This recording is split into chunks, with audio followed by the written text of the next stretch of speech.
नमस्कार दोस्तों, जय श्री राम। आप सभी को होलिका दहन महापर्व की ढेरों शुभकामनाएं। दोस्तों, होली के त्योहार को अनेक पौराणिक कथाओं के साथ जोड़ा जाता है, जिनमें से होलिका दहन की कथा का विशेष महत्व है। इस कथा का खलनायक हिरण्यकश्यपु है। अत्यंत ही बलशाली होने के साथ उसे यह वरदान भी प्राप्त था कि उसे न तो दिन में मारा जा सकता है, न रात में, न अस्त्र से, न शस्त्र से, न मानव से, न पशु के द्वारा, न घर के भीतर, न घर के बाहर। अब यह वरदान प्राप्त होने के बाद वह निरंकुश हो गया और उसके अत्याचारों से तीनों लोक कांप उठे। लेकिन उसके इस अहंकार को तोड़ने के लिए जो सामने आया वह कोई और नहीं बल्कि उसका अपना पुत्र प्रहलाद था। महर्षि नारद से ओम नमो भगवते वासुदेवाय का मंत्र ग्रहण करने के बाद प्रहलाद ने स्वयं को पूर्ण रूप से अनंत अच्युत भगवान श्री वासुदेव के चरणों में समर्पित कर दिया। प्रस्तुत कविता इसी कथा को दोहराती है और वर्तमान समय के साथ इसकी सामंजस्यता भी स्थापित करती है। तो हम कविता का श्री गणेश करते हैं। एक समय सूल था हुआ उदय, कहने को तो वह सतयुग था। थे धर्म धेनु चौपद परवश, क्या थलचर नवचर अम्बुक था। लोगों का मानना है कि सतयुग जैसा कोई युग नहीं, क्योंकि उसमें धर्म के चारों चरण सत्य, तप, दया और पवित्रता सक्षम थे। लेकिन इस कहानी की पृष्ठभूमि सतयुग ही है, जब धर्म और मानवता का सूल असुर राज हिरण्यकश्यपु का उदय हुआ था और गौ रूपी धर्म के चारों चरण उसी के वश में थे। उसके अत्याचारों से जब धर्म ही नहीं बचा तो नवचर, थलचर या अम्बुक अर्थात जलचर की बात ही क्या है। सब वर्ण स्वत्व खो कालिख से, सब कर्म कृपण कवलित कलुषित। निष्प्राण श्रुति सब कर्म कांड, धी धर्म ध्वजा धूरी धूसरित। सभी वर्ण ब्राह्मण, क्षत्रिय, वैश्य, शूद्र वे अपने अपने अस्तित्व को खो चुके थे, क्योंकि वे सभी अपने धर्म का पालन करने में सक्षम नहीं थे। श्रुति अर्थात वेद और निगमागम का लोप हो चुका था और धर्म उस राक्षस के द्वारा पद्दलित हो धरती में धूसरित था। नव ईश्वर बल अभिमान बना, नव पंथ का नव भगवान बना। हरि भक्त न छाया मिले कहीं, मन का मंदिर शमशान बना। बल्कि अभिमान में वह राक्षस स्वयं को भगवान मानने लगा और सनातन धर्म का विनाश करके उसने एक ऐसे अधर्म की स्थापना की जिसका भगवान वह स्वयं था। भगवान के भक्तों को कहीं भी शरण अर्थात छाया नहीं मिल रही थी और धर्म का लोप होने के कारण उनका मन भी शमशान जैसा विभत्स हो गया था। दिति पुत्र दुराग्रह दमन चक्र, जो सकल सृष्टि कर चला विलय। जब हरि नाम धुन धरा तनय, हरि अरि भ्रिकुटी पर चढ़ा बलय। हिरण्यकश्यपु महर्षि कश्यप की पत्नी दिति का पुत्र थे। उसके दमन चक्र से अर्थात अत्याचारों से ऐसा लगने लगा जैसे असमय में ही प्रलय आ गया हो। लेकिन उसका अपना पुत्र प्रहलाद भगवान श्री हरि का भक्त निकला और उसके मुख से श्री हरि विष्णु का नाम सुनकर उसकी भ्रिकुटियां तन गई। सब विधि समझाया महिमा निज, किए साम दाम भय भेद सभी। किए सतत सतत प्रहलाद हृदय, हरि भक्त हृदय तिल खेद नहीं। उसने प्रहलाद को अपनी महत्ता समझाई, कुछ ना हुआ। उसने साम दाम दंड भेद सब आजमाया, कुछ ना हुआ। वह प्रहलाद के ऊपर सतत अर्थात अत्याचार करता रहा, लेकिन उससे प्रहलाद को थोड़ा भी खेद अर्थात कष्ट न हुआ। फेंका सुत पर्वत से निर्मम, सागर जल तल में डुबवाया। दिए गरल हलाहल सूत स्वयं, विषधर अहिगण से टसवाया। उस असुर ने अपने पुत्र को, बाकियों की तो बात छोड़ दीजिए, उसने अपने पुत्र को पर्वत से फेंकवाया, सागर के जल में डुबवाया। अपने हाथों से उसने उसे हलाहल पान करवाया और विषधर सर्पों से टसवाया। किस लिए? ताकि वो हरि नाम लेना बंद कर दे। लेकिन प्रहलाद इन सभी कष्टों से उबर कर बाहर आ गए। भगवान श्री हरि ने उनकी रक्षा की। गज अश्व अस्तबल में डाला, असी धारा पर सुत चलवाया। तिल भर न टरा हरि भक्त हठी, हरि अरि उर में बहुत थर राया। जब किसी भी चीज से बात नहीं बनी तो उसने प्रहलाद को हाथियों और घोड़ों के साथ अस्तबल में बंधवा दिया ताकि वह कुचला जाए। लेकिन वह श्रीमन नारायण का भक्त प्रहलाद तिल भर भी नहीं टरा। उल्टे उसकी आस्था ईश्वर में बढ़ती ही गई और यह सब देखकर असुर मन ही मन बहुत डर गया। तब चली होलिका दांव परम, था निज पर अति अभिमान उसे। ना जार सके अग्नि उसको, था प्राप्त यही वरदान उसे। और फिर उसकी बहन होलिका, उसने प्रहलाद को मारने की ठानी। उसको यह वरदान प्राप्त था कि अग्नि उसे नहीं जला सकती, और इसी अभिमान के कारण उसने यह कार्य हाथ में लिया ताकि वह उस बालक को, उस निरीह बालक को अपना बल दिखा सके। उर्था प्रचंड खरतर पत्थर, हाँ कहने को वह नारी थी। उर्था प्रचंड खरतर पत्थर, हाँ कहने को वह नारी थी। निष्ठुर निर्मम अघ जगधारी, राक्षस की बहन प्यारी थी। उसका जो हृदय था वह एक खरतर पत्थर की तरह, एक चट्टान के जैसा सख्त था। नारी तो बस वो कहने के लिए थी। वह राक्षस राज हिरण्यकशिपु की बहन थी। सज गई चिता गिरि सम उतंग, ले भ्रातृ तनय निज अंक चढ़ी। पाकर पावक का परस परुष, नव तरफ अग्नि निशंक बढ़ी।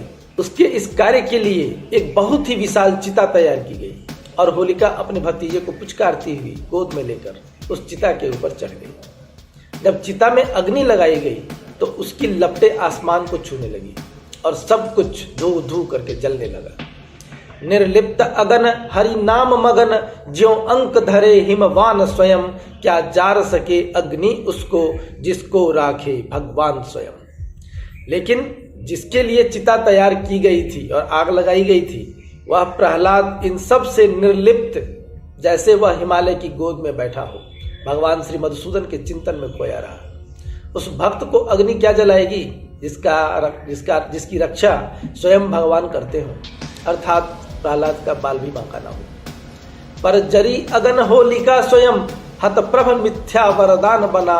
को विधि विधि छल किया गहन, को विधि बालक का त्राण बना। लेकिन उस आग में होलिका स्वयं जलने लगी। इससे हतप्रभ और परेशान होकर उसने कहा कि हे परमेश्वर, तुम्हारा दिया वरदान तो झूठा निकला। जाने विधि अर्थात ईश्वर ने यह कैसा छल किया, और इस बालक की रक्षा इस अग्नि से किसने की। जिस ममता में त्रिभुवन रमता, वात्सल्य विमल परिभास करे। जिन्हें प्रेम परस पाने हेतु, प्रभु अवतर धरनि विलास करे। नभवाक हुआ जिस घोर हृदय, कंटक अग्नि सहवास करे। निज आग जरे निज धर्म टरे, अग्नि उसका क्या नाश करे।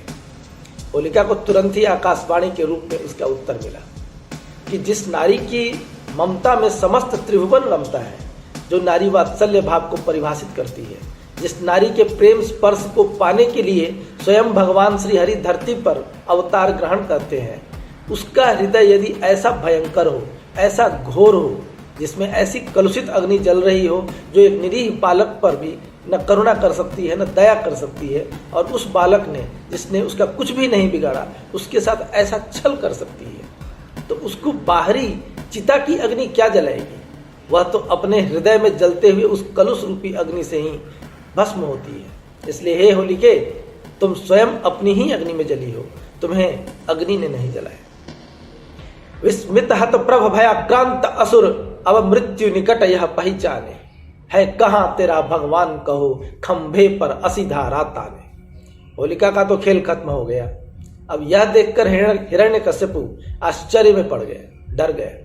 उसने असीधारा अर्थात तलवार की धार एक खंभे के ऊपर तानते हुए प्रहलाद से कड़क के पूछा कि कहाँ है तुम्हारा भगवान। तुम यदि कहते हो कि तुम्हारा ईश्वर सर्वव्यापी है, तो क्या वह इस खंभे में भी है। फट पड़ा खंभ उपालंभ असह, नरसिंह स्वयं हो प्रकट विकट। गर्जन सुन असुर भुवन मूर्छित, हिरण्यकशिपु सुभट कट कट।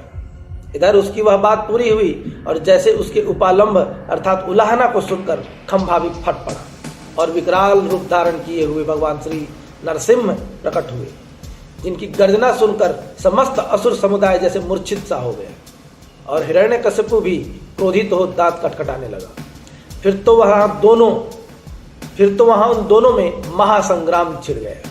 मृगराज चढ़े गजराज कुंभ ज्यों, गरुड़ चढ़े ज्यों नाग फनी। नरहरि चढ़े सुर अरि हृदय, नख करी विदीर्ण ज्यों पुष्प कली।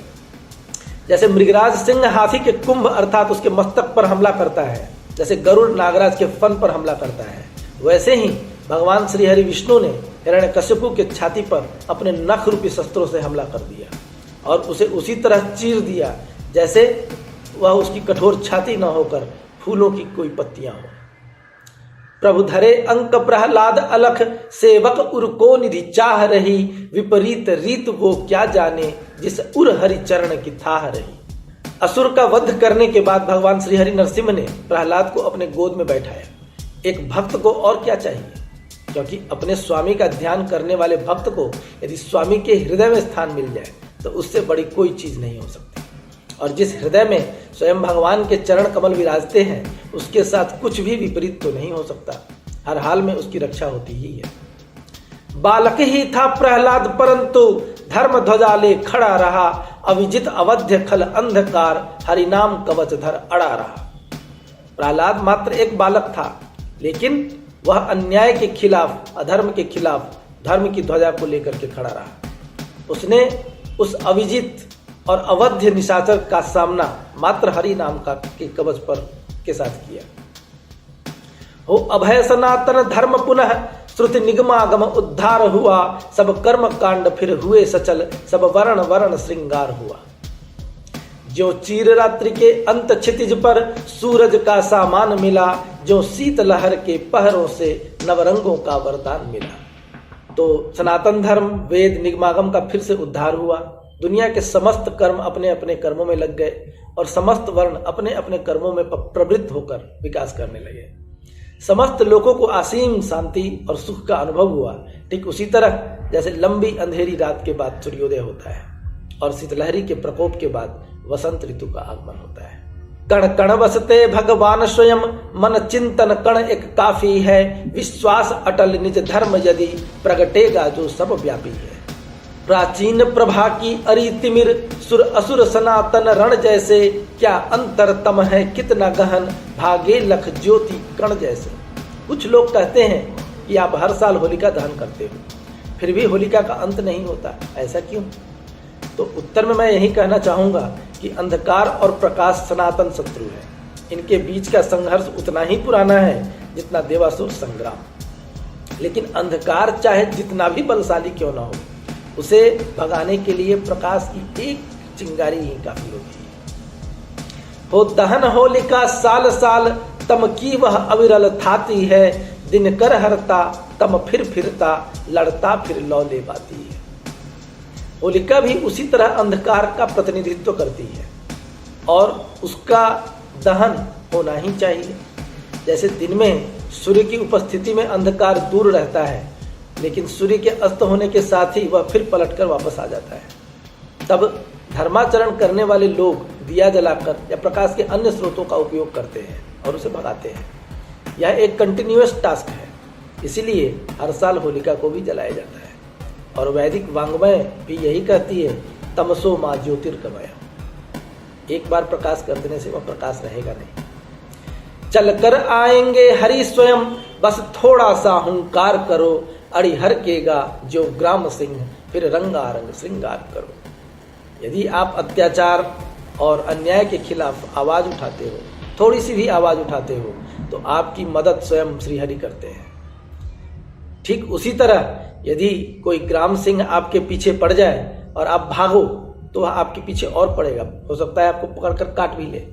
लेकिन यदि आप पलट के रुक जाओ तो वह ग्राम सिंह हरक के भाग जाएगा। ग्राम सिंह अर्थात कुत्ता। और अन्याय और अत्याचार के ऊपर जब विजय प्राप्त होती है तो वास्तव में वही उत्सव होती है। ठीक उसी तरह जैसे होलिका और हिरण्यकश्यपु के वध के बाद हम होली का त्योहार मनाते हैं। तो दोस्तों, मेरी कविता यही समाप्त होती है। आपको यह कविता कैसी लगी कृपया कमेंट्स के माध्यम से मुझे जरूर